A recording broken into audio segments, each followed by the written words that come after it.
Elif, thank you for this interview.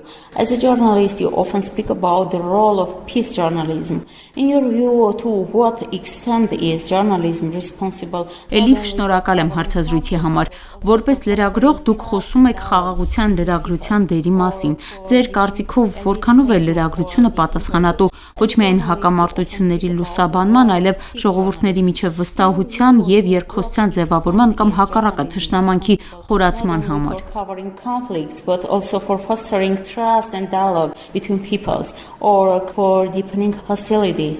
The journalists and the journalism actually really contributed to this connection of the Armenian and the Turkish society itself. Թուրք լրագրողներն ու լրատվամիջոցները փաստացի զգալի դեր են ունեցել հայ եւ թուրք հասարակությունների միջև օտարացման խորացման գործում։ Սա վերաբերում է ոչ միայն թուրքերին, այլև քրդերին եւ Թուրքիայում ապրող մյուս ժողովուրդներին։ Կարող եմ ասել, որ լրագրողները իրենց հերթին բորբոքել են այս հակամարտությունը իրենց կողմնակալ, ռասիստական եւ պետության հետ կապակցված քաղաքականությամբ։ Սակայն հատկապես հայոց ցեղասպանության 100-րդ տարելիցին եւ դրանից առաջ տեսել ենք, թե ինչպես խաղաղության լրագրությունը օգնեց նորից բարձրաձայնել այս պատմությունները։ Որքան հիշում եմ, սկսած 2009 թվականից ցեղասպանության զոհերի հիշատակի տուրքը մատուցվում էր Թաքսիմ հրապարակում, բողոքի լուռ ակցիաներով եւ այլն։ Այս թեմայի շուրջ կրկին խոսելը, վերապրածների ու նրանց թոռների հետ հարցազրույցներ անելը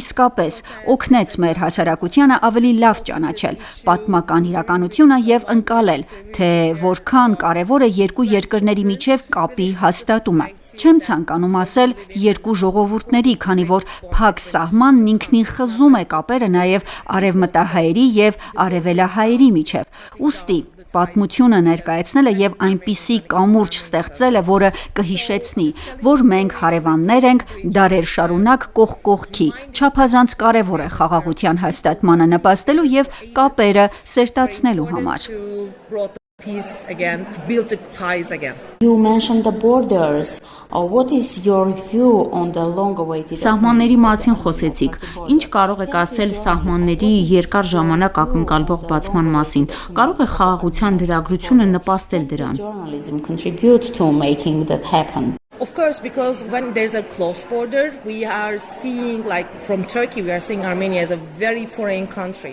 Իհարկե, քանի որ երբ սահմանը փակ է, Թուրքիայում Հայաստանն ընկալվում է որպես միանգամայն օտար երկիր։ Մենք չգիտենք դրա ներքին դինամիկան եւ չենք պատկերացնում, թե այն որքան մոտ է մեզ իրականում։ Հետևաբար, սահմանը խոչընդոտ է ստեղծում, սահմանափակելով նույնիսկ մարդկային շփումները, զբոսաշրջությունը կամ այլ ոլորտներ։ Այդ պատճառով լրագրության միջոցով սահմանների բացում, քաղաքականության կարգավորում եւ մարդկանց միջև շփումների վերականգնում պահանջելը խիստ արդիական է։ True journalism is very important. And what about the fact that the normalization of Armenia-Turkey relations is often made?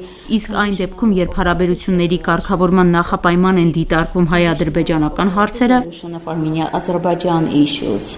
Well, I should say that Azerbaijan is a sovereign country.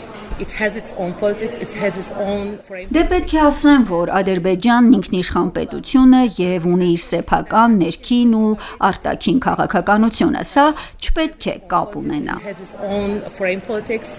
but it's a big problem. Բայց դա մեծ խնդիր է։ That Turkey shouldn't have any position to infiltrate the. Միանշանակ, եւ Թուրքիան որևէ իրավունք կամ հիմք չունի միջամտելու Հայաստանի եւ Ադրբեջանի միջև հակամարտությանը։ Երբ բախումներ են լինում եւ եթե կան մարդու իրավունքների խախտումներ թե հայկական, թե ադրբեջանական կողմից, ապա լրագրողի պարտականությունն է բարձրաձայնել դրա մասին համընդհանուր հանրության եւ ոչ միայն թուրք ժողովրդի համար։ Գիտեք, որևէ երկրի պաշտպանելը զուտ արյունակցական կապի պատճառով ռացիոնալ չէ, քանի որ յուրաքանչյուր պետություն ինքնիշխան է։ Հայաստանի եւ Ադրբեջանի միջև հակամարտությունն էլ իր հերթին չպետք է խոչընդոտի Հայաստանի եւ Թուրքիայի ժողովուրդների միջև հարաբերությունների կարգավորմանը։ Armenia's people and Turkey's people.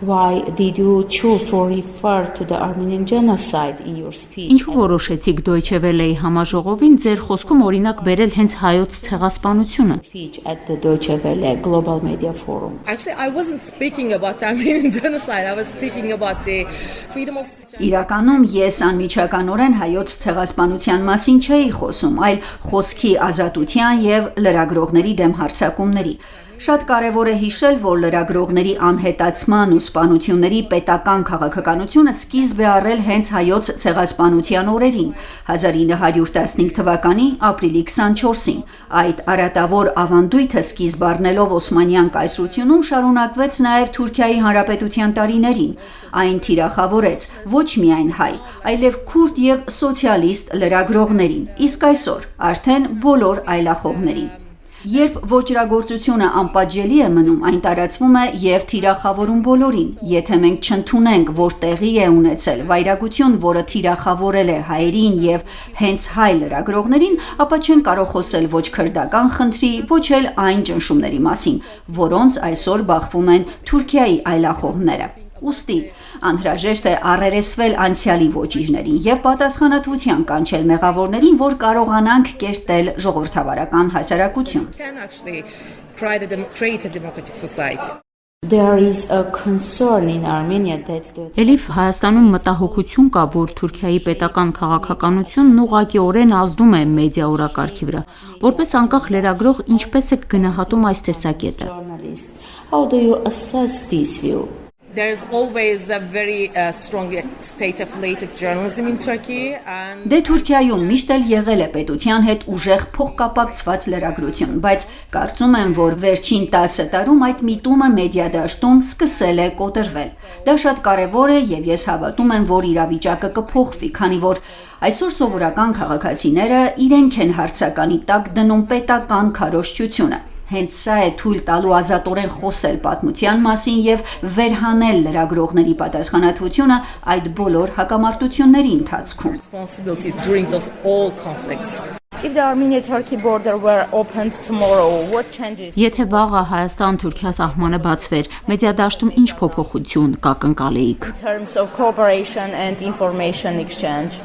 I don't know actually, but I know that as people who are so close, Դա իրոք շատ լայն թեմա է, իրականում հստակ չգիտեմ, բայց վստահ եմ մի բանում, որպես աշխարհագրական, մշակութային եւ պատմական առումներով այսքան մոտ ժողովուրդներ ապշեցուցիչ է, որ մենք որևէ շփում չունենք։ Օրինակ, Հրանտ Դինք հիմնադրամը ժամանակին փոխանակման ծրագիր իրականացրեց։ Hrant Dink Foundation used the exchange program, the similar. Therefore, it's bizarre that there's Տարօրինակ է, որ նույն տարածաշրջանի երկու երկրների միջև նման անջր պետք կա։ Կարծում եմ միմյանց այցելելը եւ նախապաշարմունքները կոտրելը հնարավոր է միայն անմիջական շփմամբ։ Նկատի ունեմ, երբ Հայաստանի հայերը գալիս են Թուրքիա եւ երբ Թուրքիայի քաղաքացիները եւ ոչ միայն այնտեղի հայ համայնքը այցելում են Հայաստան, դա փոխում է ամեն ինչ։ Ինձ համար օրինակ այդ այցելությունը բացարձակապես աշխարհայացք փոխող էր։ for me it was very eye-opening.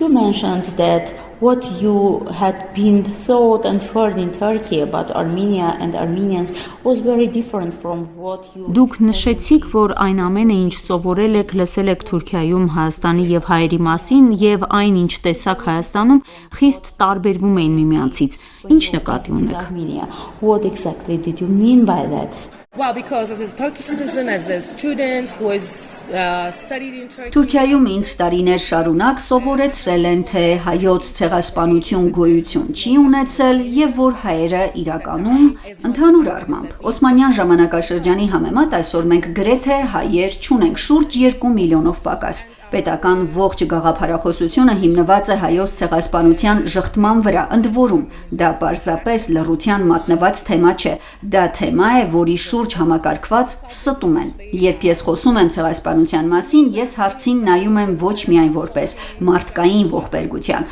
որը պետք է լուծում ստանա, այլև Թուրքիայի այն քաղաքացու տեսանկյունից, ում երկար տարիներ խաբել են։ Քեզ պարզապես սուտ են մատուցում։ Ես սկսեցի հարցեր տալ դեռ ավագ դպրոցում, իսկ համալսարանում սկսեցի ինքնուրույն կարդալ եւ ուսումնասիրել։ Այդ ամենը բացառապես իմ անձնական ջանքերի արդյունքն էր։ Հենց այդ ջանքերի շնորհիվ ես կարողացա կապ հաստատել իրական հայերի, այդ թվում հենց Թուրքիայում ապրող հայերի հետ, քանի որ անհեթեթություն էր նրանցից կտրված լինելը։ Have a Do you connection. think Armenian is your enemy? Գուցե փոքրինչ սուր հնչի, բայց դուք հային թշնամի համարում եք։ Me?